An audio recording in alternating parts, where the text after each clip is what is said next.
Hi there, aspiring millionaires. Have you ever wondered if you're earning what other people in your age should be? Well, then you're in the right place. Here's your financial reality check as we go into our video. Income milestones, how much you should earn at every age. Welcome to Luxo-Life, the channel that reveals the secrets to living your best, most luxurious life. If you love tips that help you elevate your lifestyle and boost your finances, hit that like button and subscribe to our channel. Remember, assets put money in your pocket, while liabilities drain it. The more assets you have working for you, the wealthier you become. This is the golden rule of getting rich.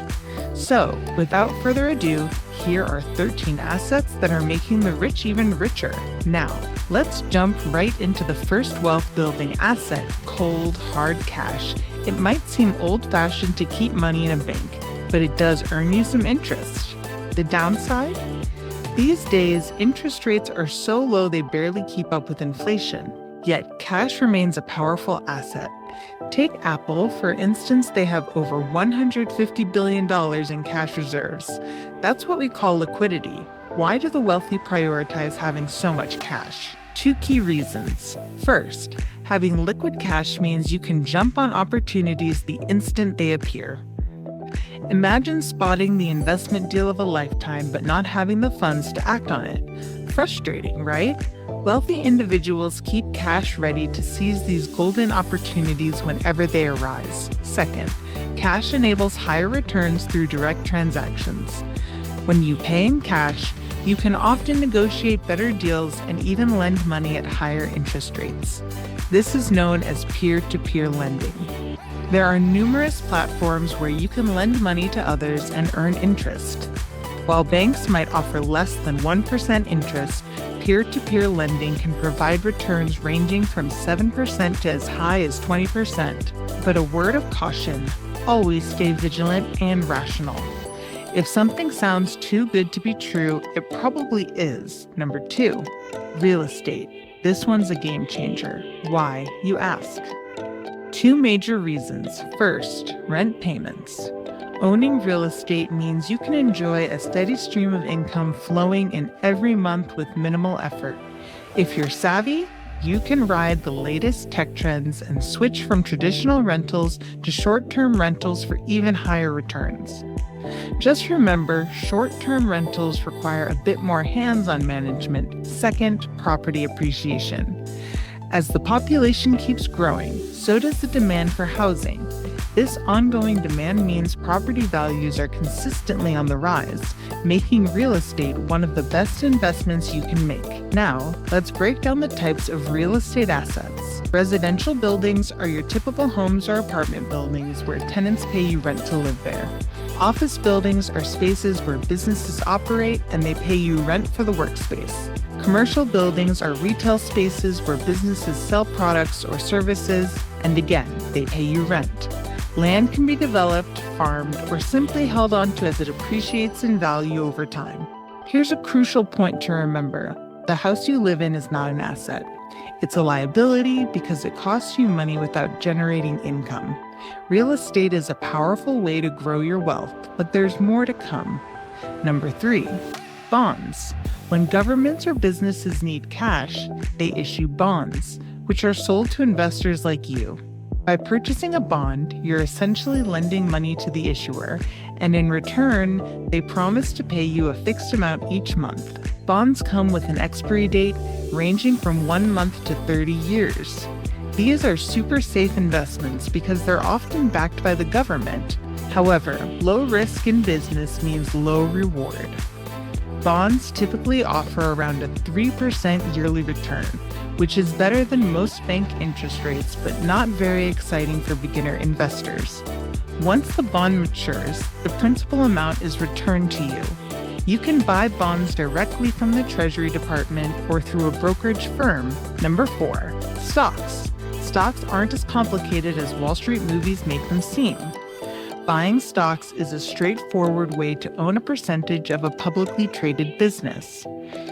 For instance, if a company issues 10 million shares and you own 1 million of them, you own 10% of that company. This financial invention lets everyday people invest in some of the most profitable companies with relatively low entry barriers. All you need is the price of one share to become a part owner of these companies. Also, investing in stocks can be an exciting way to grow your wealth, giving you a stake in the success of major businesses. Number 5, mutual and index funds.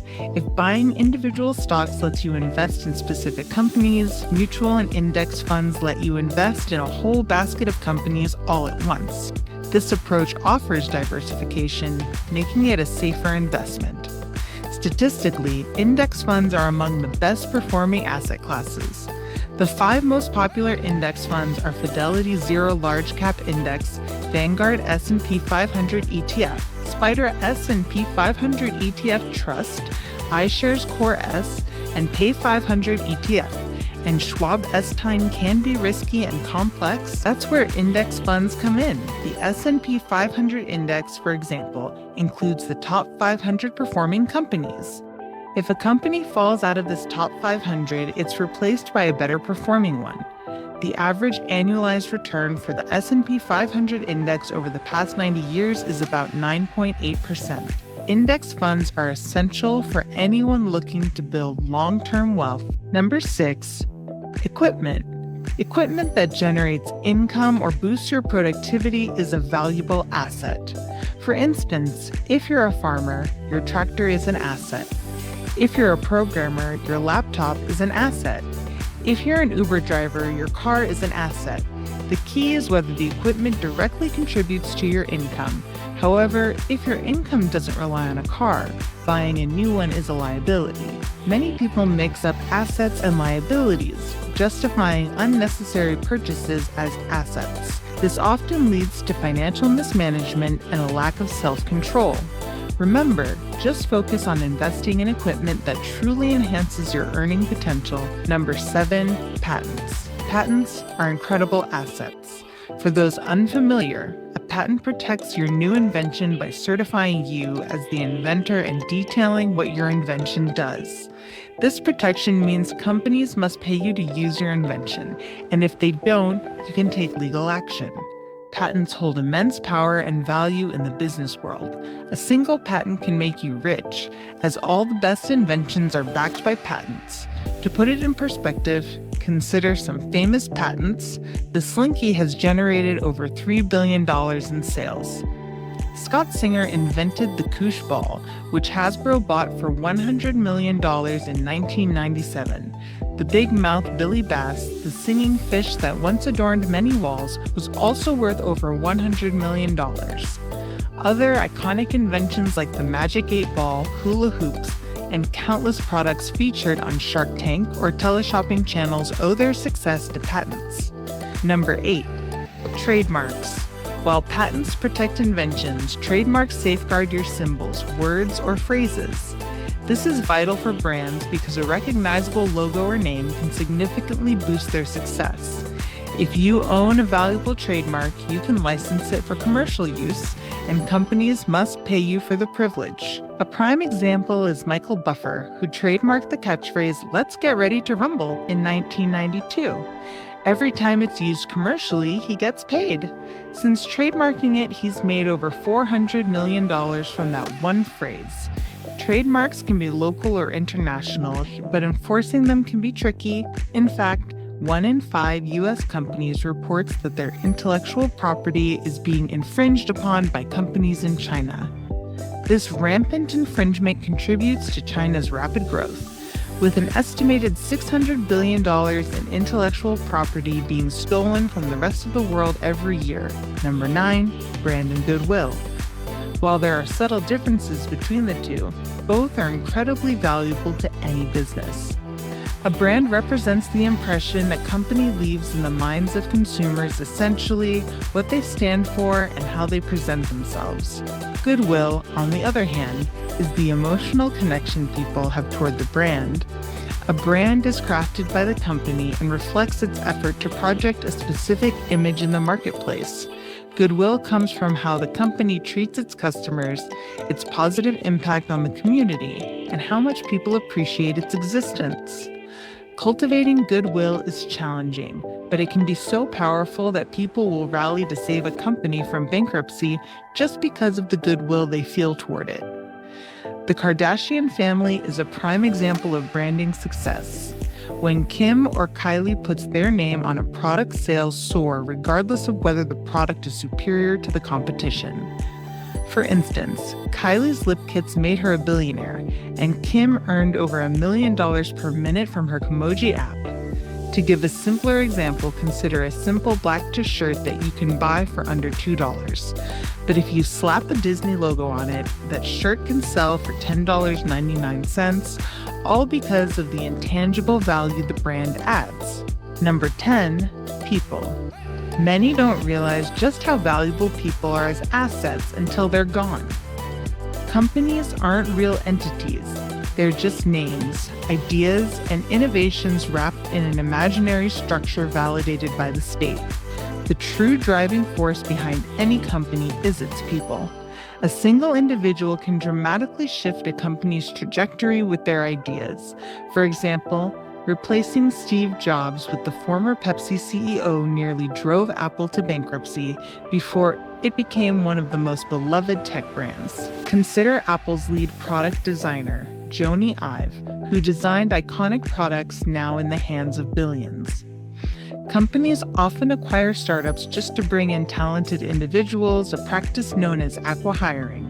The right people can make you rich. Ideally, no one in your organization should be irreplaceable, but the harder someone is to replace, the more valuable they become as an asset. Number 11, raw materials and commodities. The prices of raw materials and commodities fluctuate based on market demand. If you're smart, you buy low and sell high. This principle applies to everything from currency to oil, gold, crypto, luxury cars, and art. For instance, over the past 15 years, gold prices have soared by 221%. Art is a particularly interesting alternative asset class. Many don't realize it has outperformed the S&P 500 over the last 20 years. This is why wealthy individuals often invest heavily in art. It's making them richer. Vintage cars follow the same trend. While your regular car depreciates, rare vintage cars appreciate quickly, making them valuable assets, along with collectibles like luxury watches. But before you rush out to buy a vintage Rolex because you heard it doubles in value, take a moment to pause. The most important rule of investing is to never invest in things you don't understand. If you ignore this rule, you might find yourself struggling to build wealth. Number 12. Books, songs, digital courses, information, or content. Information is a phenomenal asset because it's infinitely scalable. You can write a book once and sell it 1 million times. The same goes for digital courses, songs, or any other type of content. Creating and distributing these assets not only boosts the value of your business, but can also lead to significant wealth. Once your product is complete, your main job is to promote it and get it into as many hands as possible. Music is particularly interesting in this regard. You only need to get it right once to set yourself up for life. Take Gangnam Style as an example. Psy earned over $10 million from that one song, distributed through YouTube and iTunes, plus additional income from merchandise, shows, and licensing. Similarly, Mariah Carey makes about $500,000 every year from her holiday classic, All I Want for Christmas Is You, which has generated over $60 million to date. Number 13, royalties. Imagine writing a book and having a movie studio buy the rights to adapt it into a TV show. You earn a portion of the money generated from that show. Take Friends as an example. After 12 successful seasons, the cast members became very wealthy, but their earnings didn't stop there. Thanks to syndication, where a popular show is sold to multiple broadcasters, the cast still makes between $1 million and $20 million per year, each from reruns. Incredible, right? Royalties apply to all aspects of your intellectual property. George Lucas became a billionaire because he retained the licensing and merchandising rights for Star Wars. When studios underestimated its potential and opted not to pay him $500,000 in director's fees, they missed out big time. The movie became a massive hit, and by 2011, merchandise sales had generated over $3 billion. To make up for their mistake, Disney bought Lucasfilm for $4 billion, and it took them just 6 years to recoup their investment. Royalties can turn creative work into a continuous income stream, making them a powerful asset in your wealth-building arsenal. Thanks for tuning in. Which of these income milestones are you interested in building your wealth from? Let us know in the comments below, and don't forget to check out the suggested video to dive even deeper into building your wealth. If you enjoyed this content, give us a thumbs up and subscribe for more from Luxo-Life.